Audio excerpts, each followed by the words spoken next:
Hello, everyone. I'm Chester44, and welcome to this Let's Play of Wrath of the Righteous. Last episode, we did some more exploring through the market square, found Jana Aldori, found a house that we could explore, and now let's continue onwards. Oh! Hear me, take heed. The hordes of the Abyss march on Canabras. The Wardstone isn't their target. They must not be allowed to capture it.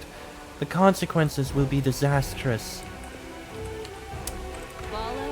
Clearly. You're a bit late to that. Temple of Desna.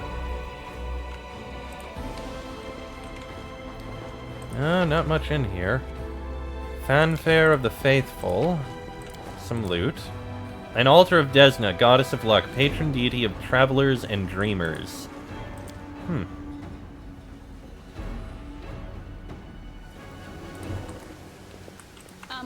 Oh, hello.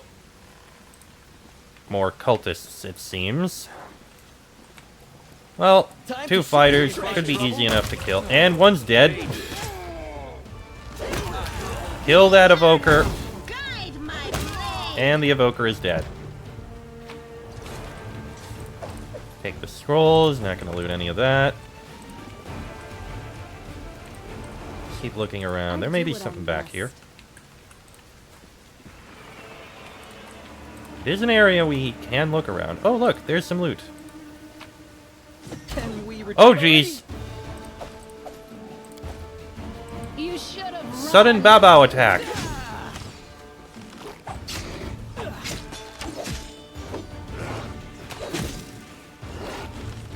I guess it laid a trap for us. Well, it's taken care of. Cold iron short spear. Interesting. Ooh. More loot. Okay. I did get wounded. There we go. I'm alright. Okay. Let's keep looking around.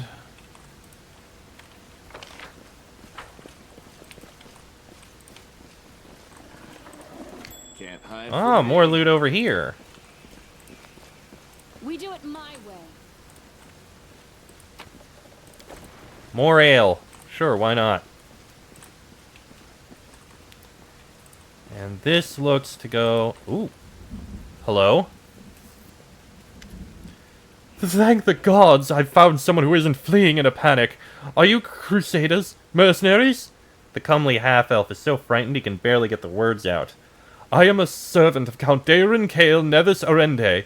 My lord's mansion is under attack by demons. The master himself and all his guests are trapped inside, and the house guards are nowhere to be found. I managed to escape through a servant's passage to look for help. Will you help me? The mansion is only a stone's throw away on the next street over. He meets your gaze with pleading eyes. Count Arende. I have seen him a few times before. From afar. He looked highly... audacious. I confess that he did capture my attention, but that's neither here nor there. We should help him. The gratitude of a rich and influential man can only benefit us. You have heard about the Arende family before. This wealthy and noble Mendavian dynasty was almost wiped out by demons more than 10 years ago. The last surviving member of the family, the young Count Daeron, has an infamous reputation. He is well known for being a rake and a rogue. Misfortune continues to dog the house of Arende, I see. The servant cringes. You're telling me? Everyone tried to talk me out of taking up the position, saying that it can't have just been bad luck that brought tragedy down on the family and almost killed off the line. But I reasoned that since my master was the only one to survive that calamity, that meant he must be blessed by fate and the powers of good. The pay was nothing to sniff at either. The servant casts his eyes around the street. I should have listened to people smarter than me and gone to work somewhere else, preferably far away from Canabras. Tell me about what happened. I'll tell you what I can. I was working from dusk till dawn and back to dusk again, serving guests at the Count's banquet. When the other servants came to relieve me at my post, I went to sleep. Next thing I know, I wake up and there are demons inside the mansion. I couldn't even reach the Count. The monsters had blocked the way. The Count's banquet was still going on. He and his guests were in the great hall, and as far as I could tell, the door to the room was sealed and the demons couldn't get in. I'm begging you, hurry! The mansion's doors are sturdily built. The demons will have to work hard to get past them, so you will have time to rescue the people inside. Alright, I'll help. Where's your master's house? It's not far at all. You're better off entering from the next street over, through the passage I used to get out. Help, I'm begging you. I hate to think what the Count will do to me if I don't bring back help. We'll do what we can. And that's a way to leave, so that'll be someone to try and rescue. Judging by the size of the bloodstain, the body of something truly enormous was dragged over these stones. Tarendalev, most likely. A rift in the earth left by Daskari's massive scythe. You and your companions fell through here during the attack. Up, more. Take him down. Okay, that's one dead. 2, 3. Oh, really? Fear? Alright. Alright, Woljif. Get back here.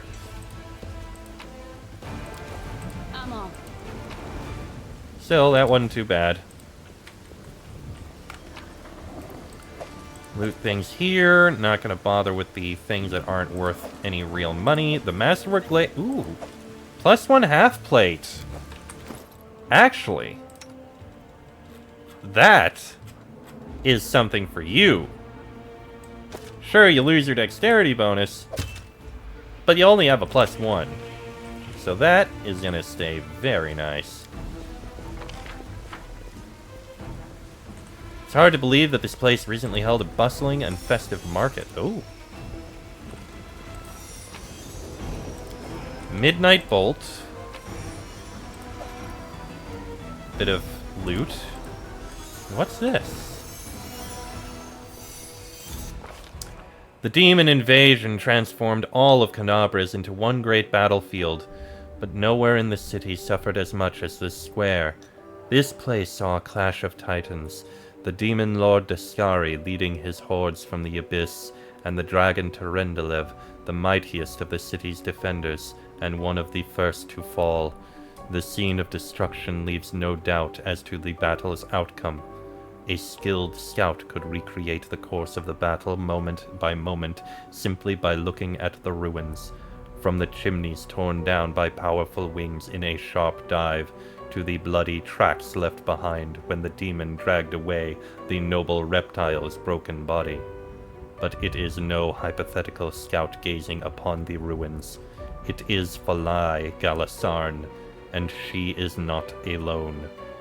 The shadow of a strange, barely perceptible presence lingers over this place.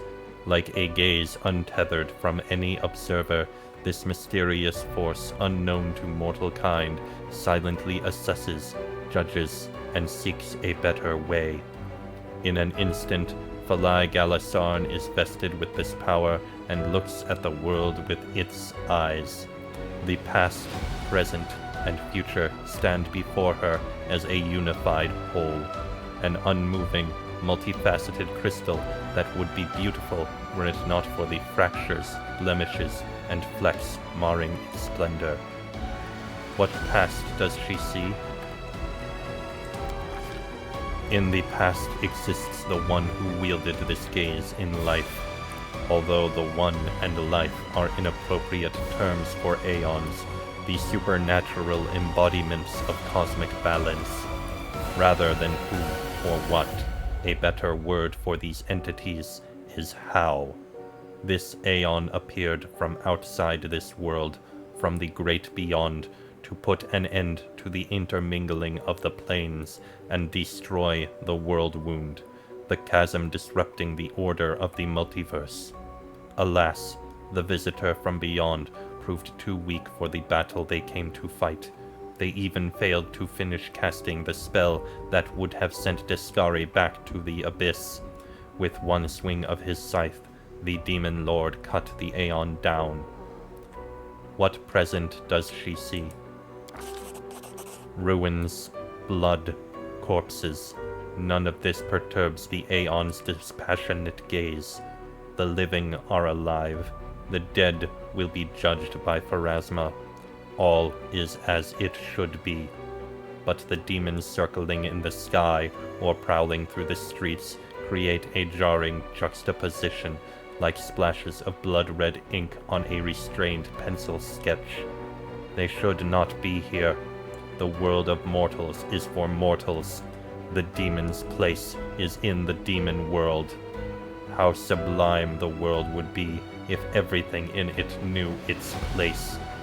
But even the demons aren't as abhorrent as the sharp-edged, unassuming crystal languishing in the dirt among the bricks and smashed cobblestones. No mortal would notice it, but to the Aeon's eyes, its mere existence is an outrage against universal laws. If the Aeon still existed, they would not stop until the crystal was unmade.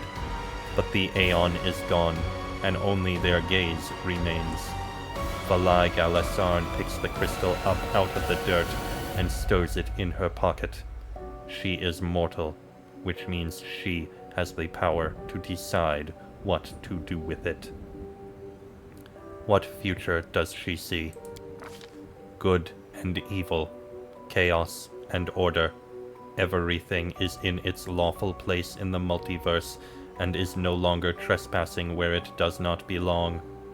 Nothing is disrupting the smooth and steady current of the river of souls from life into death and back to life again.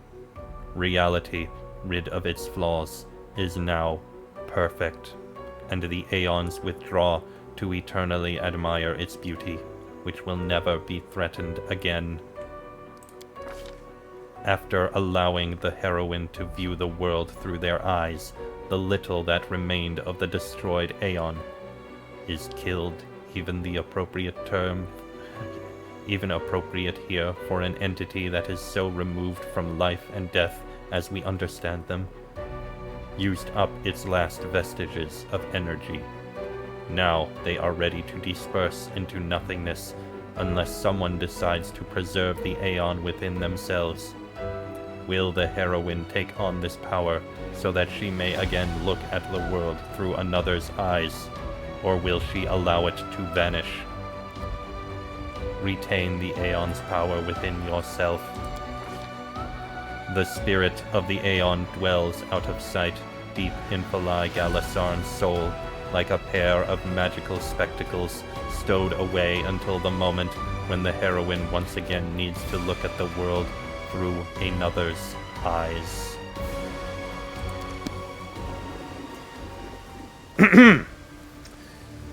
Sorry about that. I got a little possessed for a moment. Anyway. So, we have a new knife then, do we? And also Midnight Bolt. Oh, hold on. Ah! Yes, purple stone knife. I don't need the cold iron rapier. I cannot remove it. +1 dagger. Adds +1 to the DC for all saving throws against spells from the evocation school. Can't do anything with it. But it is on my person now. Ah. My beloved brother, I admire your zeal, of course, but would you not agree this is hardly the time to be standing guard over a hole that no one will ever emerge from? Or perhaps you're concerned that someone will decide to go for a nighttime stroll and will accidentally fall into it. Such foresight is laudable, but do you really need so many soldiers for such a task? Can't your warriors be put to better use? For instance, fighting demons or clearing rubble, while the people trapped beneath it might still be alive? The face of this golden-curled Aasimar is beautiful even by the standards of his kind, in whose veins runs the blood of angels. His melodious voice sounds cheerful, but bitter reproach simmers in his gaze. Don't you dare call me brother, heretic! The signs of recent hard fighting are obvious in this stern old man. His armor is dented and covered in blood, and his unnatural pallor suggests something more dangerous than wounds inflicted by claws and fangs. Nevertheless, his gaze is stony, and his voice, accustomed to barking orders, is harsh and clipped. How dare you accuse me of doing nothing to protect the city, especially now when followers of your temple were caught committing treason? To my mind, you are no different than demon worshippers, those miscreants, those beasts that are digging under the city walls. Everyone knows, my dearest prelate, that in your zealous pursuit of order in the city, you have long since forgotten how to tell friend from foe and good from evil. That's what happened with my adepts, whose act of treason was a genuine attempt to save the city. And yet again I am forced to repeat myself. While we are wasting time on pointless quarrels, people are dying under the rubble in our city. People whom we could have saved if you had only set your soldiers to the task, and not kept them here surrounding a useless and utterly harmless hole in the ground. Harmless? Well, if it's on your say-so, then that must mean there is someone down there. Your associates, no doubt, and they're just waiting for us to abandon our posts before they slink out and try again to... And you... I remember you. You appeared in my city the day the demons attacked and Torendalev died. What are you doing here? Answer at once, or I'll have you strung up by your ankles before you know it. Don't think that the demons have wounded me. I still have enough strength to take on 100 of your sort. And what is this hideous creature? Hulrun peers at Lan with suspicion. Lan, at your service. The mongrel ducks his head in a bow. My forebears fought in the First Crusade. I've lived in Canabras my whole life. Oh, you haven't ever seen me before? It must be because you don't ever venture into our underground district. We have been meaning to complain to the city authorities that our paving stones have been in need of repair for a long time. The First Crusade? So you're a mongrel? You obviously know human speech. Surprisingly well, in fact. Alright, let's be off with you. If he causes any trouble, I shall hold you responsible. Come to think of it, you still haven't told me who you are. I'm a crusader. I'm fighting to liberate Canabras from the demons. A crusader, you say? I'll be looking into that. You obviously don't know to whom you are speaking. I'm the one who decides who's a crusader and who's a traitor in this city. Hulrun Shapok, prelate of Canabras by the grace of Her Majesty Queen Galfrey, and the city's defender against threats from within and without. And... as we can see, you've done a sterling job protecting the city. The golden curled Aasimar flashes a flinty smile.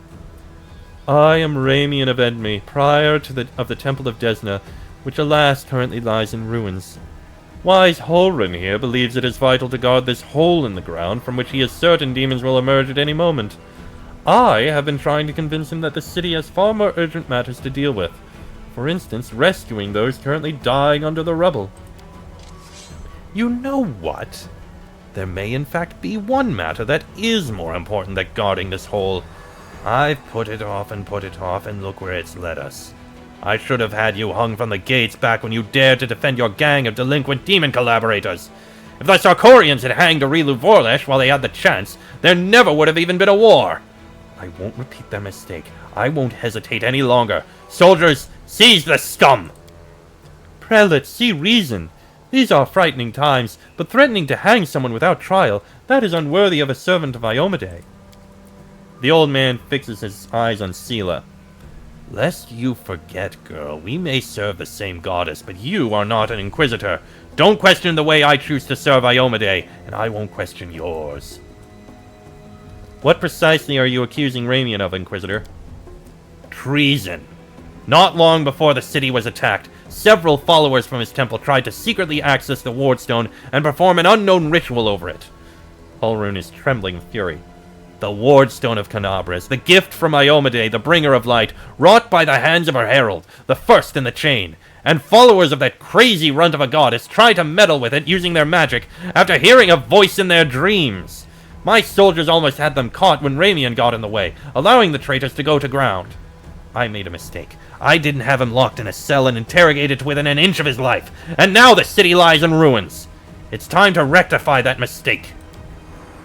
I've told you before, and I'll tell you again. My people foresaw the attack on the city. They knew the Wardstone already carried the seed of corruption within itself, and they were simply trying to heal it. I've heard similar claims before. Now, where was it? Ah, yes. From Staunton Vane, the traitor who brought down Dresden. The lessons of the past have taught us a great deal, and that is why I never believed you or your mob's lies, even for a second, and I was right. Behold, Inquisitor, I bear the gift of an angel who died in the caves below Canabras. I am no enemy of yours.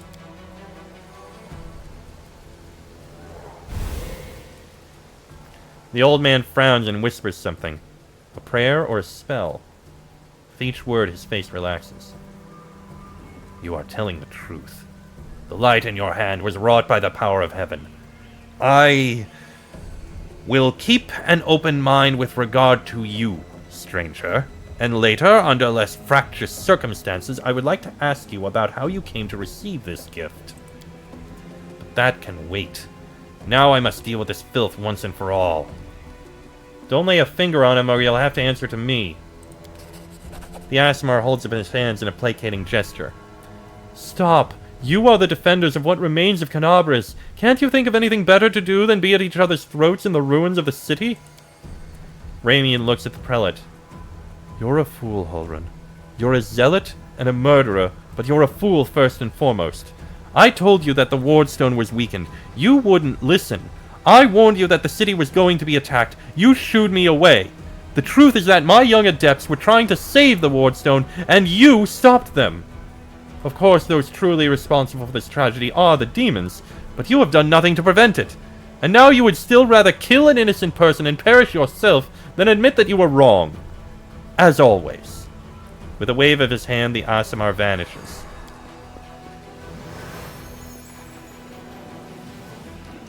He fled, the heretic! He's no doubt expecting me to rush off in pursuit, but that won't work on me. What about you? If you truly have been marked out for a gift from heaven, this is your chance to save the city. Go and bring back that filthy traitor. I am almost certain that he and his cronies were helping the demons, either knowingly or unknowingly. Their attempt to bewitch the wardstone is clear proof. Ramian must be captured. I see you suffered greatly in battle. Nonsense. I had to deal with a brood of Nabasus. It was nothing. I've taken on worse enemies with the goddess's help. Nabasus, also known as death demons, have the ability to drain their victim's life force. Judging by Hulrun's pallor, he has lost a significant amount of energy. The Inquisitor can bluster as much as he wants, but right now he's far from the peak of his abilities. Why are you obsessed with finding enemies everywhere you look? Why? Why? You must not be from these parts, or you wouldn't have asked such a question. I look for enemies everywhere because our enemies are everywhere. Who are we at war with? Demons. Demons and cultists. They are masters of deception. They worm their way into your favor and masquerade in all manner of false guises. Do you think Dresden was taken by force? No, by trickery. Were it not for me, Canabras would have gone the same way long ago, captured out from under our noses. Now listen to what I'm about to tell you. This was a long time ago. I was very young then, and I had just joined the Crusade. Back then, Canabras didn't have a garrison so much as a public thoroughfare. Anyone who wanted could just stroll into the city. One day at dawn, a group of refugees came up to the city gates, bold as brass. The guards let them in, and why not? For no one was ever turned away. 'Twas no matter. Everyone was welcome in our city. If you came from Mendev, or you'd hauled yourself here from across the seas, the Crusade accepted all and sundry. But on this occasion, we paid dearly for our laxity. Just as soon as those innocent lambs entered the city, they transformed into demons and rushed toward the wardstone, slaughtering everyone who tried to stop them. 62 people died in less than a minute. The demons used their mutilated corpses to desecrate the obelisk. None of them dared to go near it. The light of the goddess burned them all, so they threw the blood from afar, spattering the wardstone from every direction. And the lead demon, an eyeless beast, Monago is her name, jeered and gloated, saying we mortals had been sitting ducks. And the creature was right, too. We let our guard down and got what we deserved. The bloodbath came to be known as the Red Morning Massacre, and it was burned into the townsfolk's memories. Since then, Canabras has adopted different practices. Heretics, cultists, spies, all the rabble who coveted Erilu's glory. We drove them all out of the city. We haven't had any trouble here since. Many have come here, even the Baelor Karamzadeh, and they have all been sent straight back to where they came from, or else they were killed for their trouble. You see, Dastari himself had to crawl out of the abyss and come here. The goddess cursed him in order to break through our defenses, and what did he do? He left again! And we're still fighting. Now that is what vigilance and discipline can do. Ramian really warned you about the attack. Those crazed Desnans were always bursting into my study with their incoherent prophecies that came to them in their dreams. I won't lie. Sometimes what they said did come to pass, but can we really rely on the woolly dreams of heretics over the cold, hard facts of intelligence reports?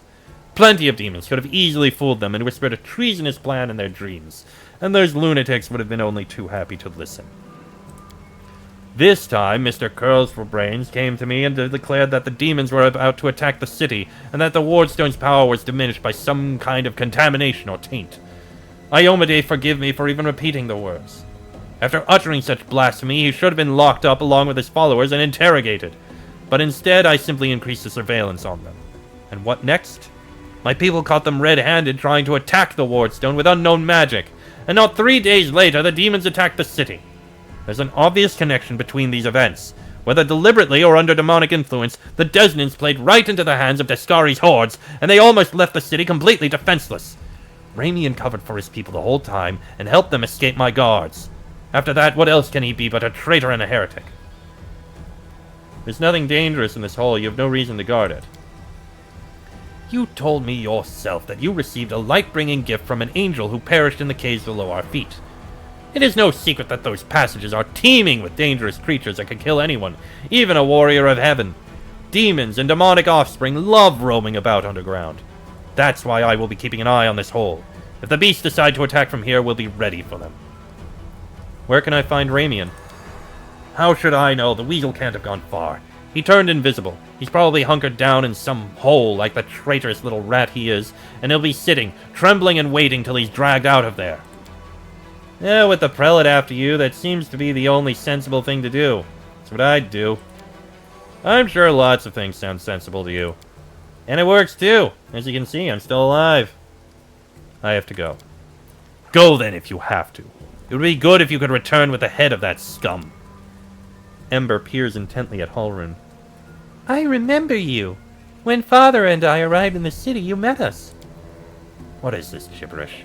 As if I have nothing better to do than to arrange meetings with vagrants. But it's true. You and the other knights tied us to stakes and started lighting the bonfire. Father died, and then one of your knights changed his mind and pulled me from the flames. But then he died too, don't you remember? If you were burned, then it was with good reason. You say some traitor helped you escape from the fire? That is a crime in itself, which means that you have been evading justice all these years. If it weren't for the invasion, I would review your case and see that your sentence was finally fulfilled. You're lucky that we have more important matters to deal with right now. He didn't look the way he does now, all wrinkled and gray. He was young with a big mustache. Ember smiles broadly and draws a large bushy mustache in the air with her finger. He probably forgot all about me. It was a long time ago, but I do want to say one thing. I'm not cross with him. This knight is a true hero. He just really, really wanted to protect his city, only he got all mixed up about who was good and who was evil. Hulrun, you sent an innocent child to be burned at the stake. Don't you want to ask for forgiveness? Pah! Hardly. Anyone can look innocent. How did this girl manage to survive the fire? And what about that crow that's always flying around her? I advise you to take a closer look at this innocent little lamb of yours. If you ask me, she looks highly suspicious indeed. And you forgive him, after what he did to you? He thought he was doing what was right. How do you know? Maybe you've done something thinking it was a good thing, but you were really doing a bad thing that hurts someone. What if I've done the same thing? You can't get angry at people for making mistakes when you might be no better than them. Let's go, Ember. Yes, let's go. Bye-bye, kind knight. She waves to Hulrun with a carefree smile. Hulrun grimaces and turns away. Hulrun is not really a good person, is he?